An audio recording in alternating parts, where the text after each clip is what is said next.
നമുക്കൊരിക്കലും ആ ഒരു ഫിക്സഡ് ബഡ്ജറ്റ് ചെയ്യുന്നുണ്ട് നമുക്ക് ചിലപ്പോൾ ചെയ്യാൻ പറ്റിയെന്ന് വരില്ല. നോർമലി ഒരു തിയേറ്റർ പണിയുമ്പോൾ കസ്റ്റമേഴ്സ് ഒരു ഫിക്സഡ് ആയിട്ടുള്ള ബഡ്ജറ്റും കാര്യങ്ങളൊക്കെ ആയിട്ടാണ് നമ്മളപ്പം അപ്രോച്ച് ചെയ്യുന്നത്. അവരുടെ നീഡ്സും കാര്യങ്ങളൊക്കെ വെച്ച് വേണമല്ലോ നമുക്കത് അതെ. അവർ പറഞ്ഞ എക്സ്പെൻസ് വെച്ചും ബഡ്ജറ്റ് വെച്ചും എല്ലാം ചെയ്ത് കൊടുക്കുന്നത്. അപ്പോൾ നമുക്കൊരിക്കലും ഒരു ഫിക്സഡ് ബഡ്ജറ്റ് പറഞ്ഞല്ലോ, അഭിജിത്ത് പറഞ്ഞ പോലെ തന്നെ ആളുടെ മൈൻഡിലും ബഡ്ജറ്റ് ഉണ്ടാവും, ഇത്രയാണ് ബഡ്ജറ്റ്. നമുക്കൊരിക്കലും ആ ഒരു ഫിക്സഡ് ബഡ്ജറ്റ് ചെയ്യുന്നുണ്ട് നമുക്ക് ചിലപ്പോൾ ചെയ്യാൻ പറ്റിയെന്ന് വരില്ല. ചെയ്യുന്നവരുണ്ടാകാം, പക്ഷേ അത് പ്രോപ്പർലി നമുക്ക് ഇപ്പോൾ പറഞ്ഞ പോലെ ആ വാല്യൂ ഫോർ മണി എന്നുള്ള കൺസെപ്റ്റിലേക്ക് പോകുമ്പോൾ നമുക്കത് നടക്കില്ല. ഇപ്പോൾ ഈ ഒരു റൂമിൻ്റെ കണ്ടീഷൻ എടുക്കുകയാണെന്നുണ്ടെങ്കിൽ നമ്മളിപ്പോൾ ഇതിനകത്ത് അറിയാലോ 7.1.2 കൺഫിഗറേഷൻ യൂസ് ചെയ്തിരിക്കുന്നത്.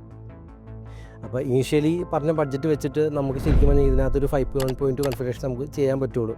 എന്തുകൊണ്ട്? ഒരു ബഡ്ജറ്റ് ലിമിറ്റ് ചെയ്ത് കസ്റ്റമർ ഇനീഷ്യലി വന്നതുകൊണ്ട്. അപ്പോൾ നമുക്ക് ഇതിൻ്റെ റൂമിൻ്റെ ഡയമെൻഷൻ നോക്കുകയാണെങ്കിൽ ഓൾമോസ്റ്റ് ഒരു 23/12 റൂം സൈസ് വരുന്നുണ്ട്. കസ്റ്റമറിൻ്റെ റിക്വയർമെൻ്റ് ആയിരുന്നു ഇപ്പോൾ തന്നെ ഫുൾ മാക്സിമം സ്ക്രീൻ ഒക്യുപ്പ് ചെയ്യാന്നുള്ളത്. അതുകൊണ്ട് നമ്മൾ maximum wall to wall screen നമ്മൾ കൊടുത്തു. വാൾ ടു വാൾ സ്ക്രീൻ നമ്മൾ കൊടുത്തപ്പോൾ എന്താ വീഡിയോ അവിടെ പാട്ട് ഓക്കെ, അപ്പോൾ നമുക്ക് ഓഡിയോ കൂടെ കട്ടാക്കണം. നമുക്ക് ഇത്ര ഡെപ്ത് ഉള്ളതുകൊണ്ട് ലെങ്ത് ഉള്ളതുകൊണ്ട് നമുക്ക് ഒരു 7 ചാനലെങ്കിലും അതായത് 9.1 മിനിമം കൊടുത്താലേ ആ മുടക്കുന്ന കിട്ടുള്ളൂ. അപ്പോൾ ഒരിക്കലും ഒരു ഫിക്സഡ് ബഡ്ജറ്റ് വെച്ചിട്ട് ഒരിക്കലും നമ്മളൊരു കസ്റ്റമറിനെ റെക്കമെൻഡ് ചെയ്യില്ല.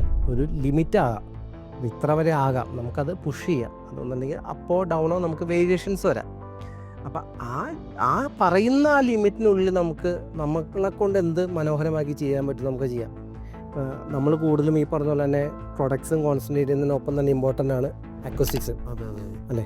ഇപ്പോൾ നമ്മൾ പ്രോപ്പർലി അക്വസ്റ്റിക്സ് ചെയ്തിട്ടില്ലെന്നുണ്ടെങ്കിൽ നമ്മൾ എത്ര ലക്ഷം രൂപയുടെ സ്പീക്കേഴ്സോ എന്ത് ചെയ്തിട്ടോ കാര്യമില്ല. പ്രോപ്പർലി അക്വസ്റ്റിക്സും അതിൻ്റെ ഒപ്പം തന്നെ വിത്ത് പ്രോപ്പർ കാലിബ്രേഷൻ അറിയാലോ. അതൊന്നും ചെയ്യാണ്ട് ഒരിക്കലും ഒരു തിയേറ്റർ നമ്മൾ എത്ര കാശ് മുടക്കിയാലും അല്ലെങ്കിൽ ഈവൻ എൻട്രി ലെവൽ തിയേറ്റർ ആയിക്കോട്ടെ, ഇപ്പോൾ ഒരു 5 ലക്ഷം രൂപ ആയിക്കോട്ടെ അല്ലെങ്കിൽ 50 ലക്ഷം രൂപ ആയിക്കോട്ടെ, രണ്ടായാലും പ്രോപ്പർലി കാലിബ്രേഷൻ ചെയ്തില്ലെങ്കിൽ അത് വേർത്തല്ല. അപ്പം ഇങ്ങനെയുള്ളൊരു ഫാക്ടേഴ്സ് കഴിവത് എല്ലാവരും ഒന്ന് നോക്കി ഒരിക്കലും ഫിക്സഡ് ബഡ്ജറ്റിലേക്ക് നമ്മളൊരിക്കലും റെക്കമെൻഡ് ചെയ്യുന്നില്ല.